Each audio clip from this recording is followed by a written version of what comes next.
We meet at a time when artificial intelligence is no longer a futuristic concept.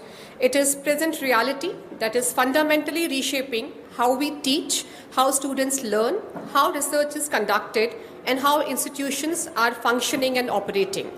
From personalized learning pathways and data-driven decision-making to intelligent research tools and administrative efficiency, AI is redefining the very architecture of the higher education. However, this transformation is not just about technology.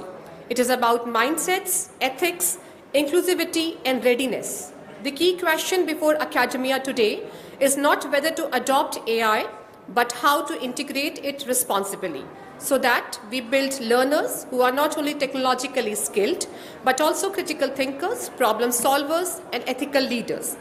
At IILM University, we strongly believe that universities must act as innovation ecosystems where interdisciplinary learning, industry collaborations, and emerging technologies like AI come together to prepare students for an uncertain yet opportunity-rich future.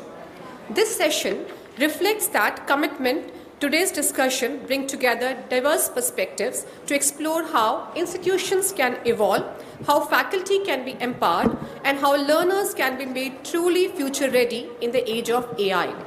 I'm confident that the insights shared here will spark meaningful dialogues and actionable ideas. Thank you all for being part of this important conversation. We have a galaxy of rich speakers who are here present amidst us. I will briefly introduce all of them to you. We have Professor Ashish Sena with us. He is a globally recognized thought leader in digital transformation, AI disruption, and higher education. He serves as Professor of Marketing at the University of Queensland and visiting Professor in Executive Education Research Fellow at Indian School of Business, where his work bridges technology, strategy, and organization innovation. He is also the author of Winning in the Age of AI Disruption and a frequent speaker on AI-enabled transformation in academia and industry. Welcome, sir. We have with us Dr. Pawan Duggal. He is a leading Supreme Court advocate and a globally recognized authority on artificial intelligence law, cyber law, and emerging technologies. With over 3 decades of experience, he has been at the forefront of shaping legal frameworks governing AI data protection, cybersecurity, and digital transformations.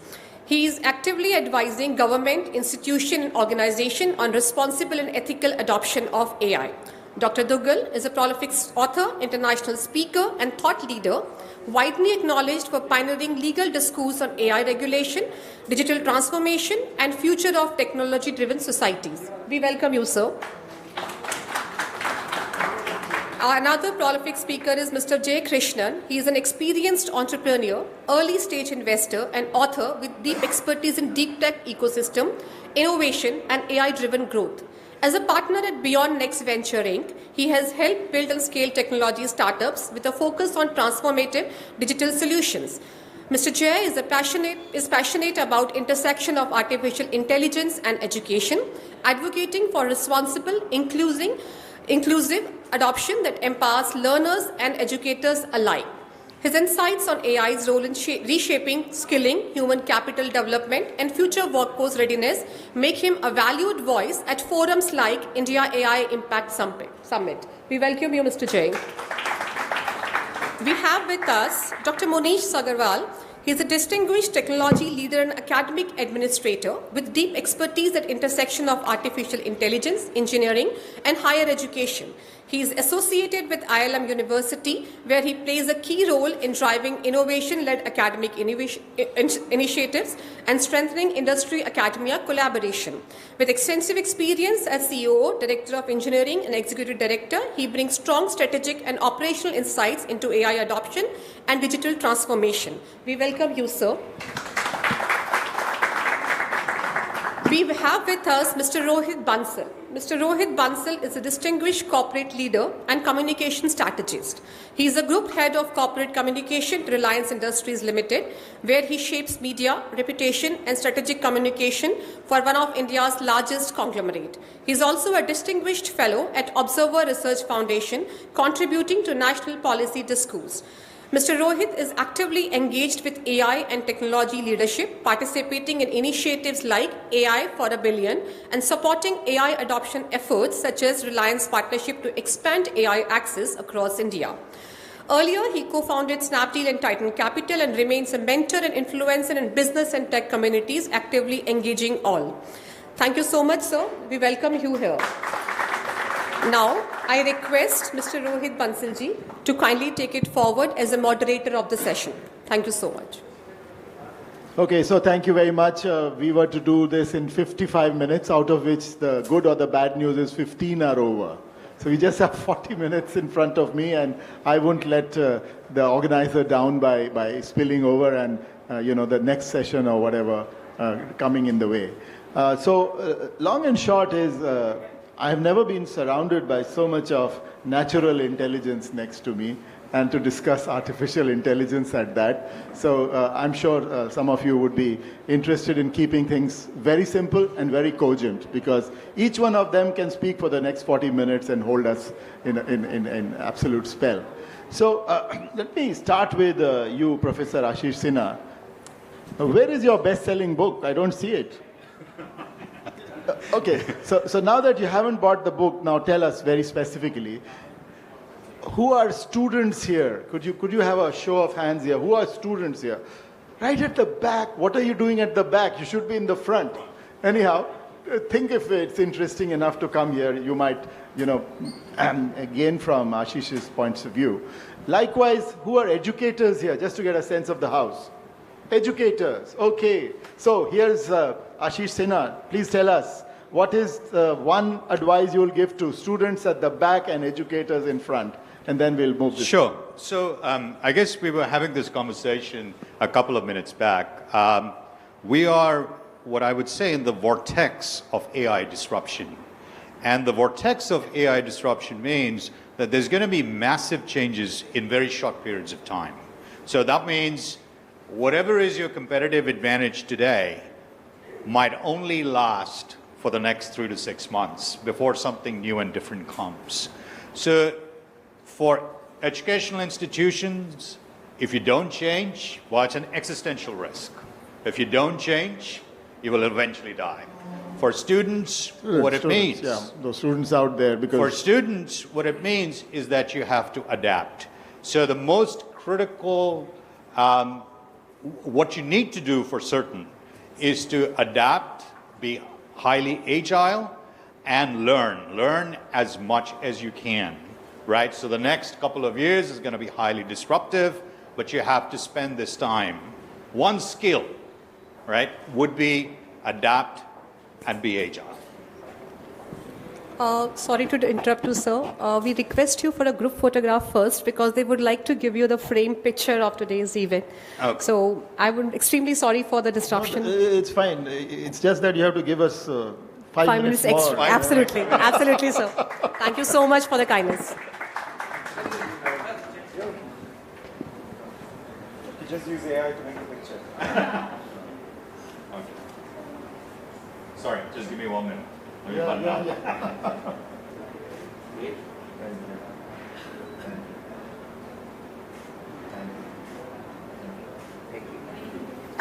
Okay, now that we have got 4.5 minutes extra. Okay, now, so Ashish, you told us, and today I'll call you Ashish, I won't call you Professor and Ashish Sinha Saab. So, you said you have to be agile and all of it. Now, all students know it. They know that they have to be agile. They know that education institutions are under threat, those who don't reboot. So what specific stuff? I mean, people are using AI anyway. Anyone who doesn't use AI here in this room, ladies and gentlemen? Say, the honest people, right? Yeah. So people are using AI, if that's what you mean by adaptive. No, I think you need to understand. So it is very easy to outsource the thinking part of it, the writing part, to artificial intelligence, which is what I know, many of us, including students and educators, are doing. But the ability, the loss of the ability to think would be by far one of the worst things that you can do. Because, believe it or not, a lot of studies are showing that those of us who overuse artificial intelligence, including things like writing, that if, for instance, if you're having issues with how do you put together, a particular sentence, and it's very easy for you to get that help, your reliance on that becomes too high. So that means you're outsourcing the whole thinking process, whether it is, to do with putting together an essay or solving a math problem. And over a period of time, your reliance increases. So by agile, I mean is having the ability to critically analyze a particular context or a situation and use it to your advantage. There's absolutely no doubt about that you have to use it, because that's what industry is expecting today. But it's how human and AI can come together. So it's not like you're outsourcing the whole process, but maybe towards the end, refining it. Okay, so adapt, but for the first time, I'm not going to protest decrease reliance, as he put it. I must say that this is a very objectionable point, but we get the sense. Okay, so here's the point now. Next, IILM, first of all, thank you for putting this together, and to the principals here, seated here. We're very happy to have you here. Now, how are you as an institution responding, if at all, to what Ashish just said? How are you different in the new AI age, Professor?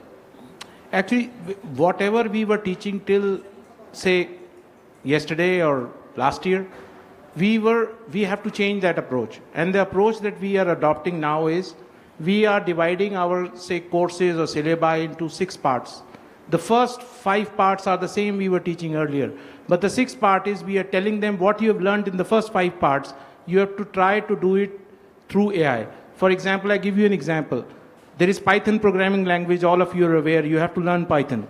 So suppose I am teaching you Python, you understand the Python, now you use the artificial intelligence applications to generate, like Claude, to generate the code. And once you have generated the code, you can use the code. Now you could argue that why not straight away use Claude? But the point is, if you do not know what code it will generate, then how you will put together, say, 20 or 40 snippets of code together to make the application work to solve a critical problem. So you have to learn what you were learning before, but the thing is, you must improve your productivity. What I think about AI is, it is just a productivity enhancement tool. It will not take away your jobs, but it will take away the jobs of those who do not know AI. So you have to use AI as a productivity tool. You can, like coding has been done for the last 20 years. If you are a good coder, you definitely get a good job, or you set up your own company. It will not happen anymore. You have to have the ability to solve the critical problems, and you have to use the AI to put together that code. That is more important. So every course that we are teaching, we have embedded this. Like if we are teaching you databases, same. We have taught you the database, now we'll teach you how to create the entire database. Like what you were doing in 30 days, we are trying to bring that down to, say, 3 days. So quick question before I turn to my left. It's for reason that you are on my right side. Now, question is, you are in computer sciences area, but is this model actually being adopted in IILMs as an instant case, in humanities and other courses as well, or is it still to be adapted? No, from the coming semester, that is new academic session, we are going to adopt it across the board. Because the expectation of the industry is such. We are regularly having, interviews being conducted. So, and the answer to that is, majority of the companies, humans are not conducting interviews. They have given it to bots. So we have also now taken a subscription, and we are also giving our students practice how to give an interview to a bot. So how about giving practice to your teachers? What do they really know outside of the computer science department on these matters? And how do you enhance it? Like we have put together around 30 academies with all the who's and who of technology. So we are enabling our faculty members to be AI ready and getting them certified. Because ultimately they are the ones who have to go in the classroom and get it executed. So it is all train the trainer model. So it is a cycle. We are getting the faculty ready to execute this plan.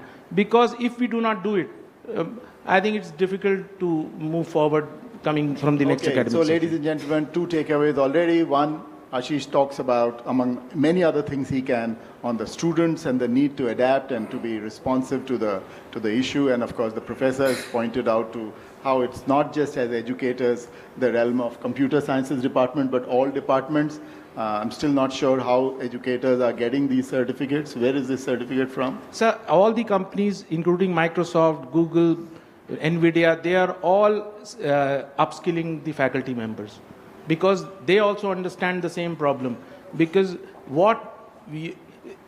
suppose the student goes to the industry, what they expected the student to do in 30 days, they are expecting him to do it in 3 days. I hear the industry pushing you guys, but Yeah. I was just wondering if the educators can be this helpful enough to tell us this is not being filmed from this side, at least from what I can see. Are you certified? Are you kind of already certified in some AI-related stuff, educators here?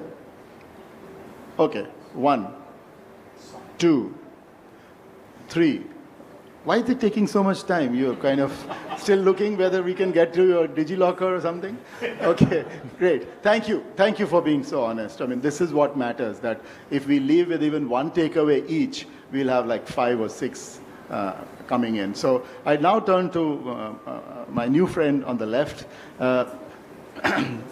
So what do you think as an entrepreneur and a serial entrepreneur?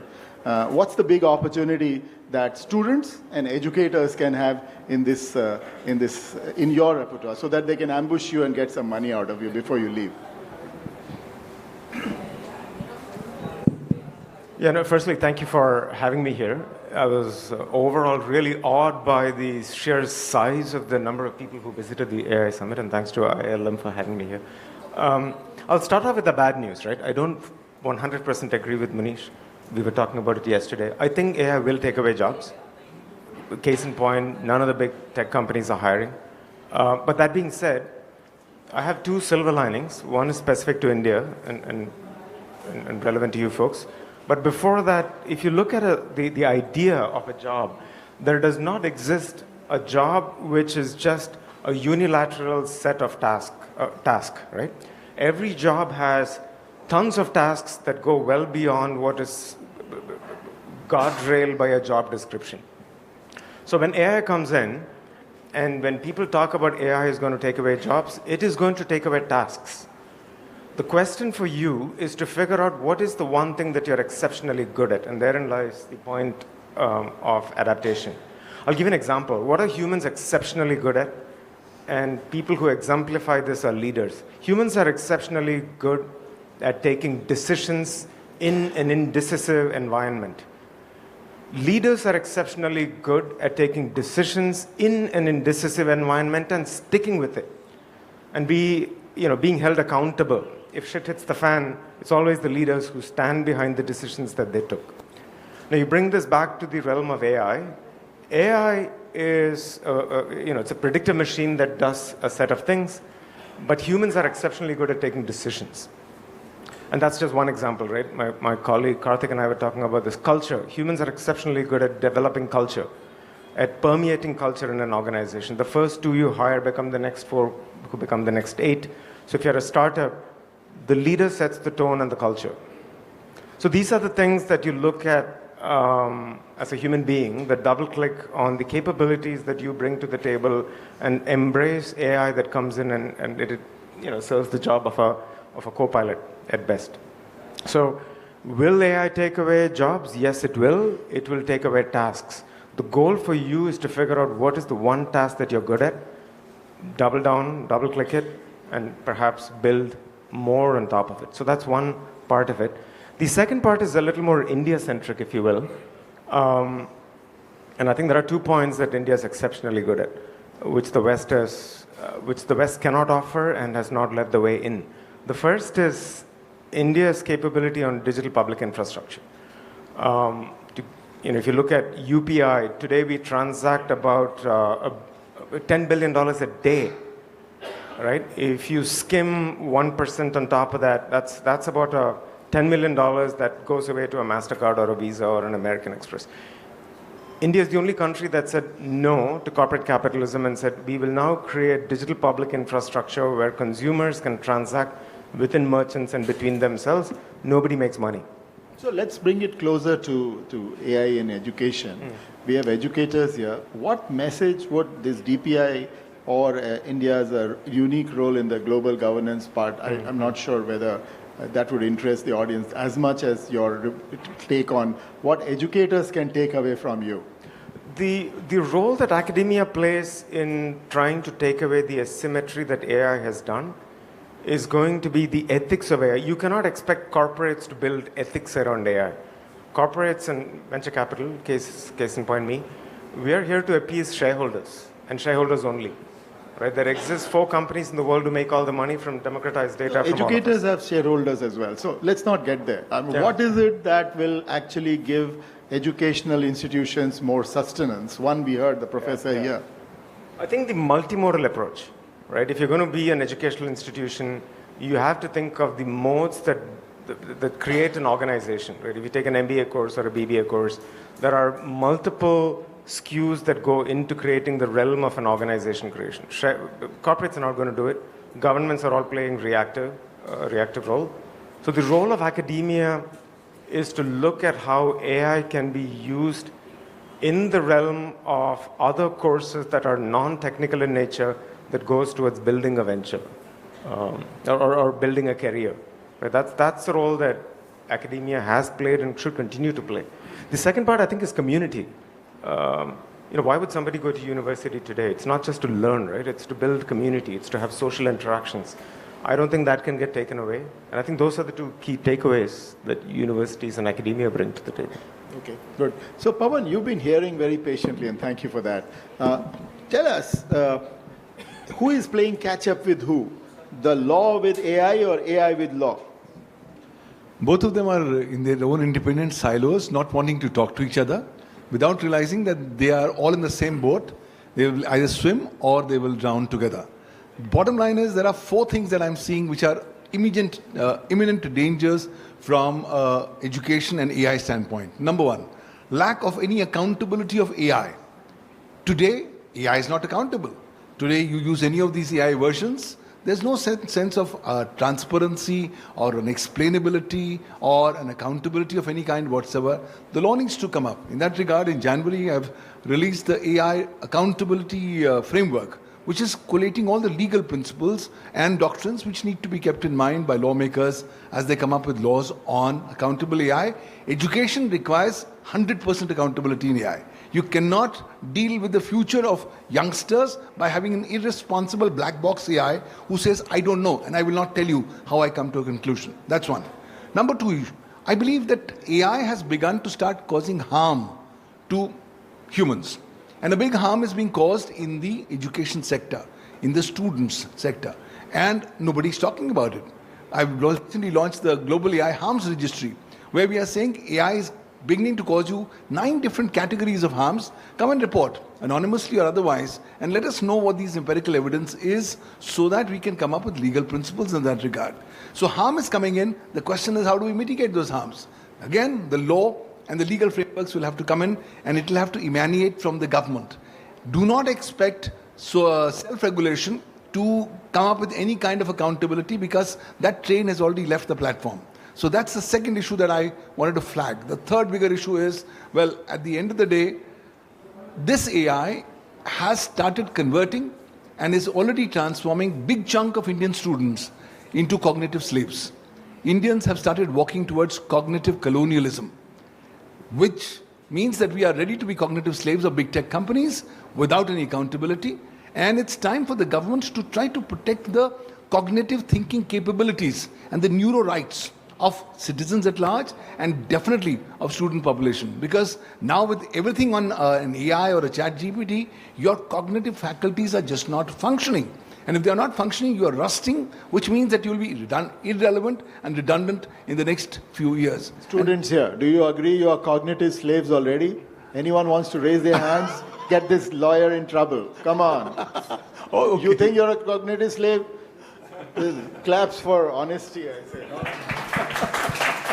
Okay, sir, your fourth point. And my fourth important point is the intellectual property rights issues will have to be dealt with very quickly. Today, everybody is generating everything through AI. Look at the terms and conditions. The terms and conditions tell you whatever you generate with your prompt command is your intellectual property rights, which means you are the owner of copyright. It's a very convenient way for the AIs to say, guys, I don't want to take legal liability. You are responsible. You will be legally liable for what you generate. But then that's a bigger question. Today, I generate my original article, and just for copying, or shall I say for justification purposes of grammar spell check, I run it through AI. It goes into the AI ecosystem database, and lo and behold, my original work is gone forever, because the system will always say that this is now AI generated and not generated by me. So at a time when things are not very, very clear, one thing is very clear. Recently, a US judge has said, when an LLM is using a copyrighted work for training its data set, training its LLMs, then that's not fair use. Which means that the law is purely moving in the direction of protection of intellectual property rights. But I think we require dedicated legal frameworks. We require appropriate clarity. We also require appropriate fair use for the purposes of academic and research, which today is not yet known. Also, since you are in the academic sector, you're all using education versions of AI. Do you ever realize where your data is ultimately going?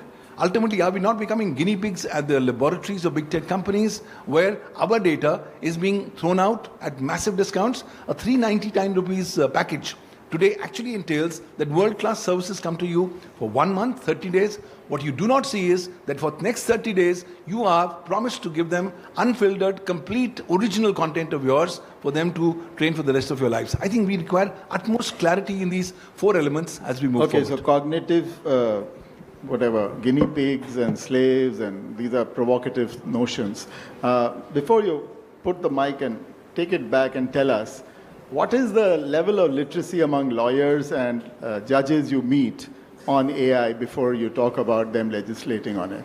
Well, the level of literacy is relatively very, very low, to say the least. Give us a number.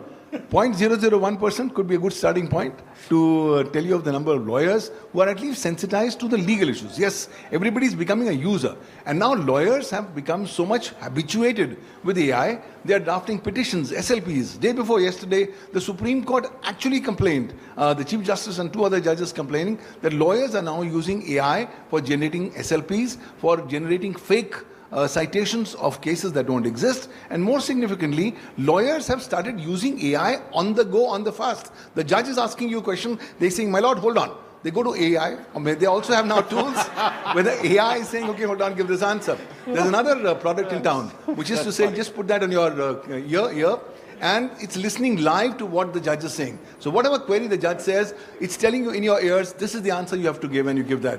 So obviously it's... full marks for honesty, but it's also true that lawyers must be saying the same thing for the other side. I think we shudder for that day.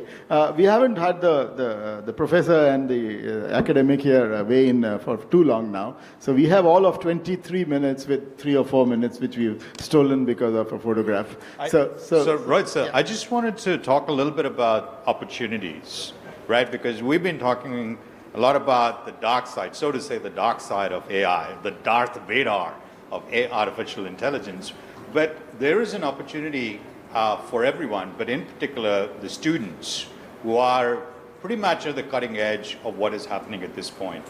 Dario Amodei, who is the CEO of Anthropic, Claude, you know, the LLM that most of us use, or many of us are using, he came out last year to say, I come from a family of venture capitalists. My daughter is a venture capitalist. My son-in-law is a VC as well. So Jay, right? So, and I hear this a lot from them. He came out last year, he stated that in 2026, there is a high likelihood of a one-person, $1 billion company. And that was something which was impossible to even imagine a couple of years back. And this is largely because of artificial intelligence. Cursor.ai, some of you who are into coding, and vibe coding in particular, I think it is worth at this point, correct me if I'm wrong, Jay, around $400 million, and the revenue per employee is upwards of $5 million, between 5 and 10. McKinsey, on the other hand, right, would be somewhere around 300 to 400. So you can see it's already 10 times or 15 times, right? So that is one of the biggest opportunities that you have, that, hey, you know, one of you here might become a billionaire. And that's what I tell my students, that if you do become a billionaire, you have to buy me a Porsche, all right? So that's, so that's one part. The opportunities are humongous. But how you use artificial intelligence to your advantage is dependent on you. You know, you can listen to us. There are like multitudes of problems that all of us can go into, right? But the opportunities are infinite. So please make sure this is the best time to be a student, right? Because it's the democratization of knowledge. For many centuries, the way that all of us have been earning our living is through knowledge. The fact that I know something that Rohit doesn't, that he knows something I don't, and therefore I'm willing to pay him a lawyer, a doctor, or whoever. That knowledge is now being democratized, so use it to your advantage. And make sure, given all the things that you were talking about, the digital infrastructure that we have in this country, please make sure to leverage that to become that one-person billion-dollar. Even if it's a one-person billion-dollar company, I think that would be pretty good for us. So pardon my journalistic play of words, but one person with 1 billion is pretty nice. We all want to believe that we'll be one of them. So far, all of us have failed on that, though. But having said that, there'll be 1 billion people with $1 left. They could be also that way. So we shouldn't be seduced by the notions of greed alone, but also realism. What are the skills, Professor Sabharwal, that educators here need to take away from this room? You told us about the pedagogical interruption or interjection or disruption you're doing across faculties. Anything else you wish to share? And be kind. Tell them. I think the biggest skill is you need to unlearn and relearn. Because you keep unlearning what you learned and what you survived on till today. And you have to relearn the new technology. And mind you, just adding to what the professor said, India has a great demographic dividend also. For these models to develop and give you opportunities, there is no other country in the world like India, because these models are data hungry. And we have the most diverse population in this country. We have the most diverse demographics in this country. So any model, LLM or frugal LLM, you want to develop any application, this is a country that, and that is the reason they are giving you free or for $3.99 or $2.99 or whatever. Just because they want these models to be developed by, from this population, because we are the most diverse. That is why students have the maximum opportunity. And as he said, the educators, you need to, unlearn, and you have to relearn and adapt. Because adaptability and relearnability, these are I think the two mantras that I can give you. Good. So we have been given all of 5 minutes for audience interaction, which is quite a lot actually. But I'm going to be, aware that there are queries and thoughts and pushbacks that some of you smart folks have for the lawyer, the VC, and the best-selling author, and the professor at that, and of course the computer science jock. So if any one of you has compelling questions, this is the time to at least mark your thing in my radar, so that I can go back to you and you leave with greater satisfaction. Because one thing I learned from some of the classes recently I took to try and learn and unlearn and all of that, is that we only remember one thing, which is what we have said. So anything that they have said, you might forget. What you say here, you might remember. So go with something that's still fresh in your memory by saying it. So any show of hands, very welcome. Otherwise, we will go round and round to entertain you. Okay, 1, 2, 3. Yes. Fantastic. So that means we need more than 5 minutes for this. Okay, good. So please launch into a full-blown account of yourselves on the sidelines. This is the time to go specific on the question to the person. So name the person and your question. We'll really appreciate absence of comment. Thank you, sir. I am Dipesh from Bhubaneswar, Shiksha Anusandhan University. My question is to Professor Ashish. Sir, as you know, my question is regarding education.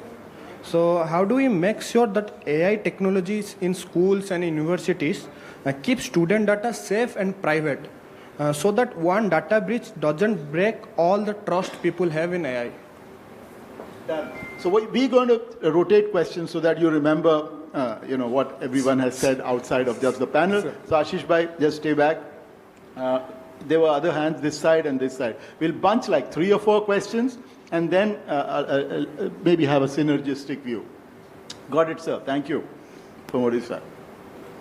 I saw another hand right here, second row behind. Yeah, okay. Yeah, hello, sir. Good evening. I'm Vijay Kumar. Sir, now India is planning to Who are you directing the question? It will really help.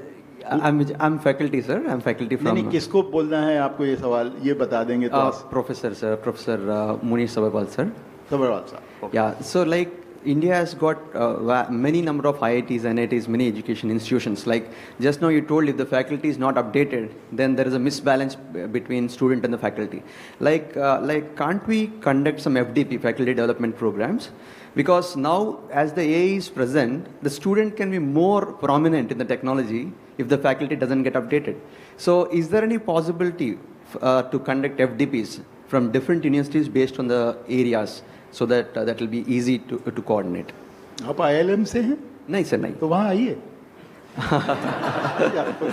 Yeah.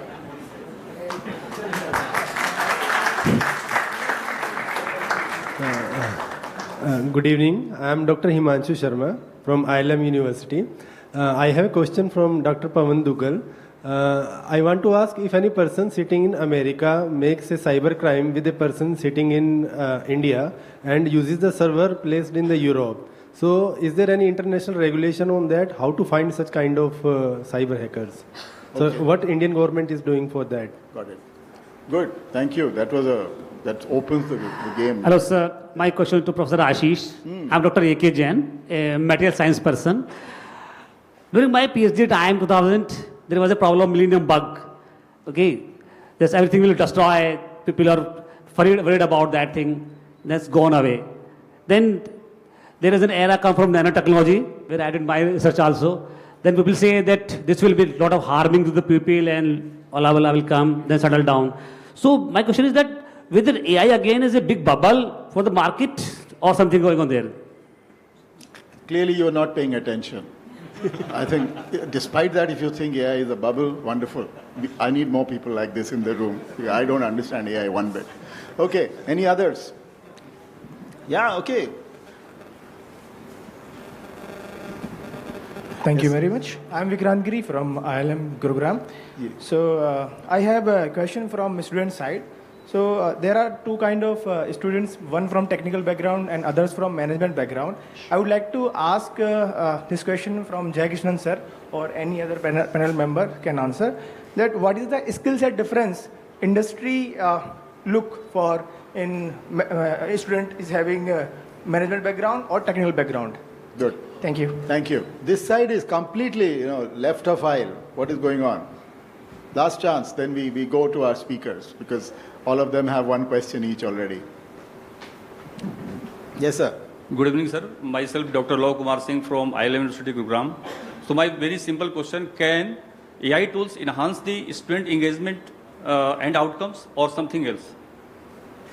There are different tools, AI tools available. So how can it really enhancing the student skills or outcomes? आप faculty में है ना? Yes. Student से पूछिए, वो बता देगा. My question from panelists. Done, sir. Thank you. Any others?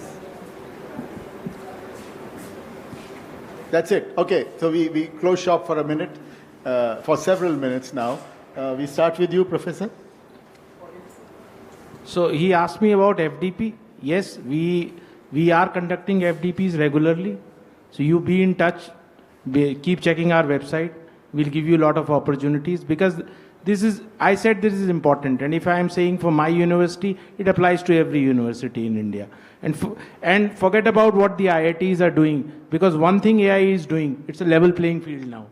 It's a level playing field for both the students and the faculty, because what AI is doing is democratization now of technology. So just wait for few more time. There will not be too much difference. The gap is reducing every day.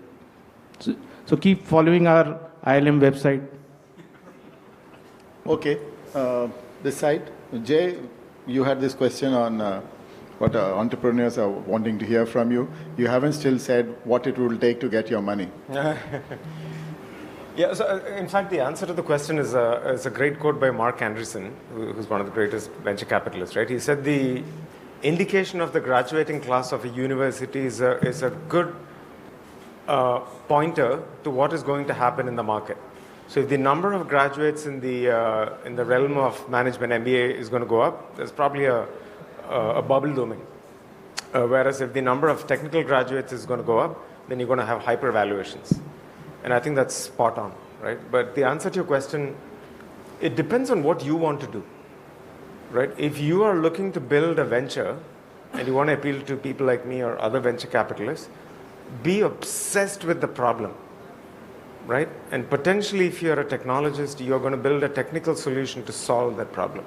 So it doesn't really matter if you come from the management side or the technology side, but if you want to be building a venture, be obsessed with the problem, not with the solution. Don't be the hammer looking for a nail. On the other hand, if you're looking for, a job that's not to be an entrepreneur, then you double down on the degree that you have earned. Right? That would be my answer. Could you say this again? This is very important. The part about the entrepreneur obsessing with whatever. The problem. Hammer and tongs? No, hammer and the nail. Yeah. So most entrepreneurs, and significantly, a lot of entrepreneurs fail because they build a venture which produces a solution that the market does not want. Right? The true entrepreneurs who are really successful are obsessed not with the solution, but with the problem. If you're obsessed with the problem, you'll build a solution, does not work, build a solution again, does not work, build a solution, somebody does a pilot, build a solution, somebody will pay for it, and then you scale at some point, right? So you have to be obsessed, really obsessed with the problem to be a very successcanul entrepreneur. Don't be the hammer looking for a nail, meaning don't build a solution. You should live long enough to tell the tale, right? Yeah, you can't go bust either. Correct. You don't run out of cash, as they taught me in business school. Right. Okay, Pawan sir, you are the most controversial amongst the panel. So, tell us something which gets you into trouble. What gets me into trouble is the fact what I speak looks controversial now, but will be relevant tomorrow. So, your question, is there any international legal framework? There's none. There's a Budapest Convention or the Convention on Cybercrime of Council of Europe. India is not a signatory. So if your servers are in India, you get hacked, or you are the victim in India, there's no remedy there. Good news, the United Nations has now come up with a new convention, ICT convention, to prevent the misuse of ICT for criminal or illegal purposes. Came up for accession beginning October 2025. India is a very strong votary, but as it will take some time. But even that does not deal much with AI kind of crimes. Today, almost all cyber crimes are colored with or powered with AI. So we'll have to look at a legal framework at an international level so that there should be common minimum denominators of principles that are agreed.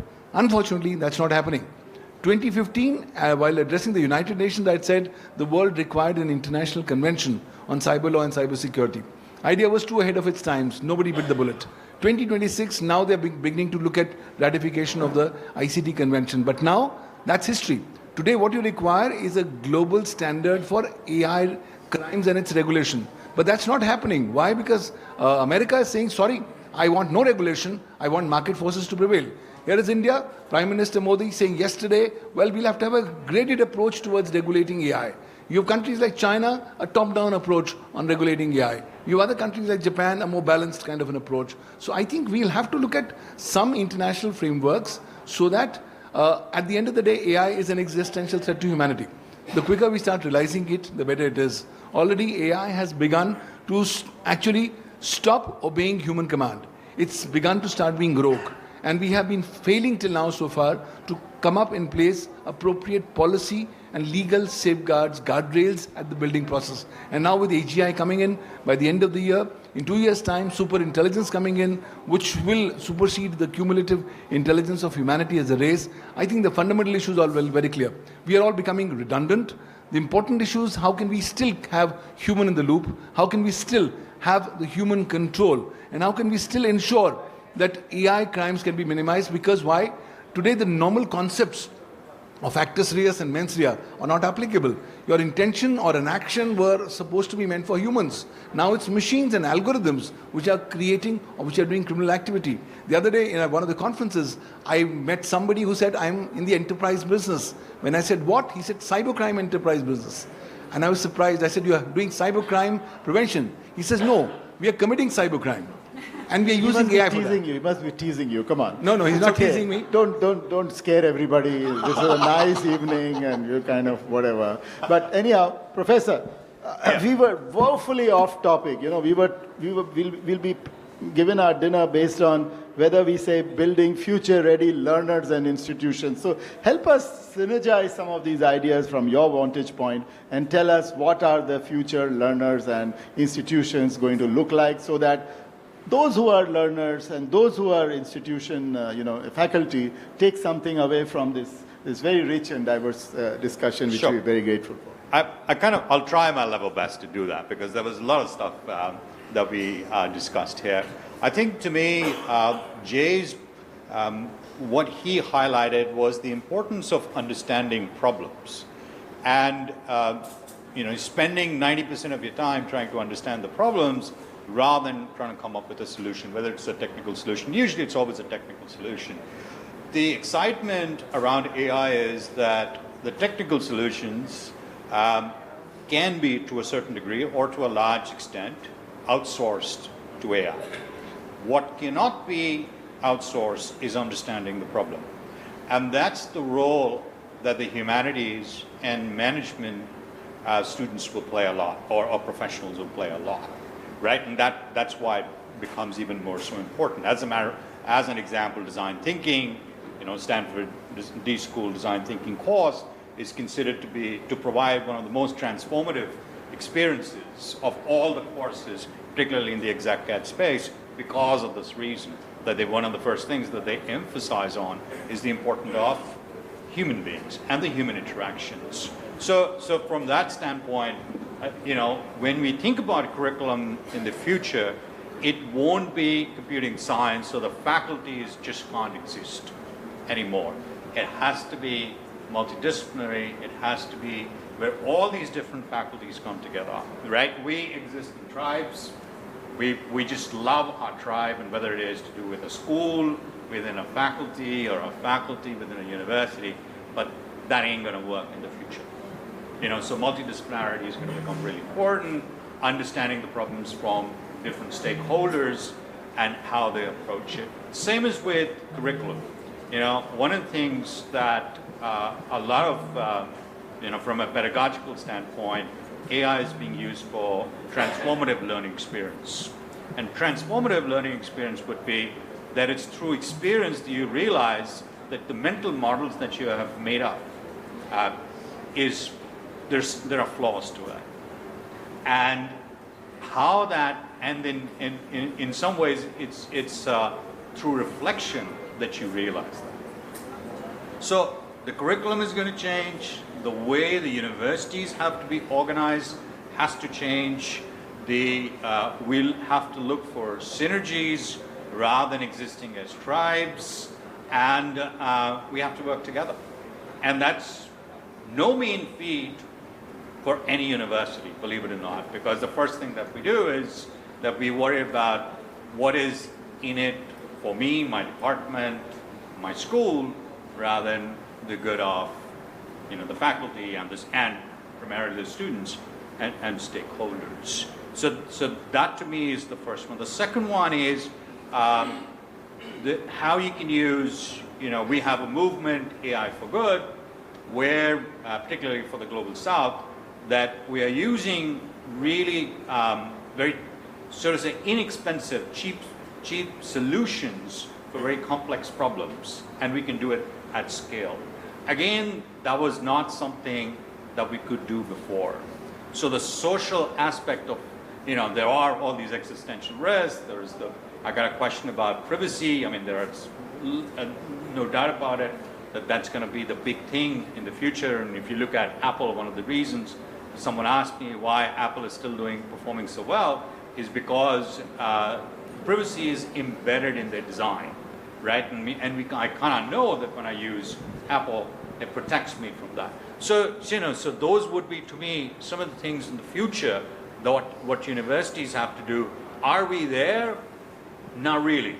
But if we are not, then we certainly have an existential risk. And that is for the faculty. A computing science faculty has to learn a lot about management. Management faculty has to learn about the technical side of it. Doesn't mean that I'm going to be expert, because the democratization of knowledge has already happened. So yeah, that would be some of the things. So thank you. In one word, one advice that you would like to leave the audience with, I'll go like this. Pawan sir, one word advice.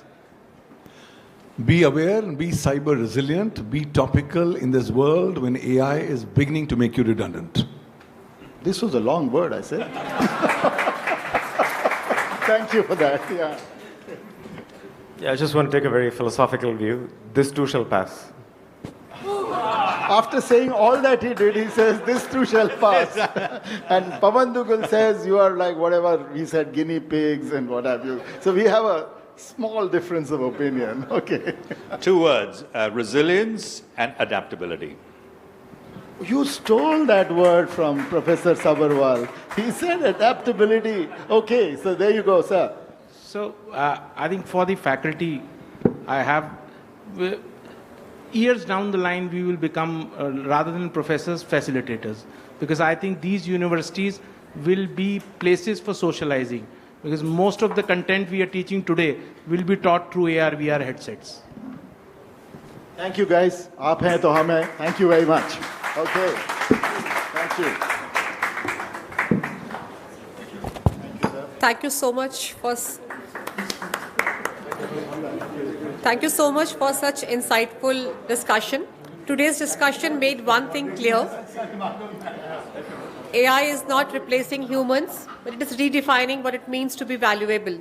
AI can take over routine tasks and boost productivity, but outsourcing thinking to machine risks weakening critical judgment. The real shift must happen in education, teaching students how to learn with AI, not fear with it. While AI will automate tasks, human remains uniquely strong in decision-making under uncertainty, accountability, and culture building. This is where leadership and ethics matter.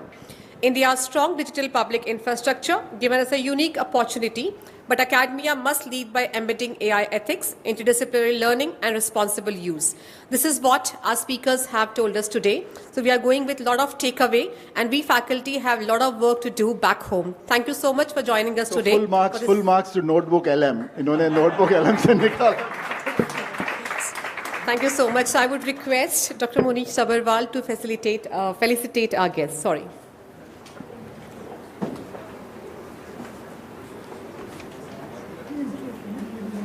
Dr. Ashish Sinha.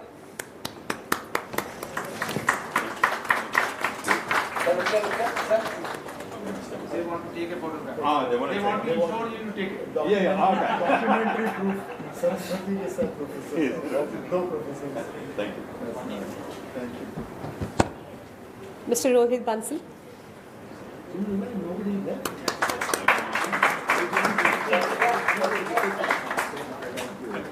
I request Dr. Shamik Tiwari to felicitate Mr. Pawan Dugal.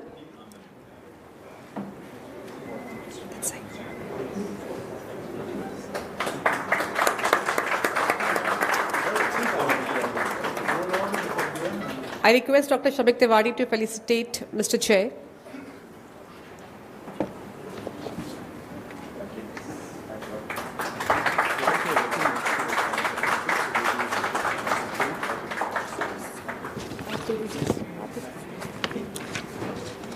thank you so much for this wonderful evening. We have framed photo frames for today's evening.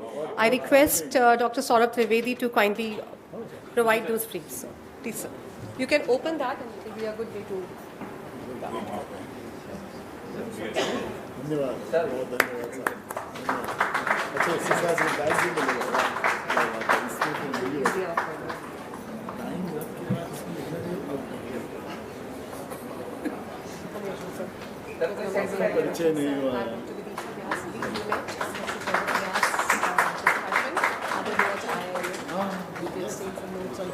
Yes.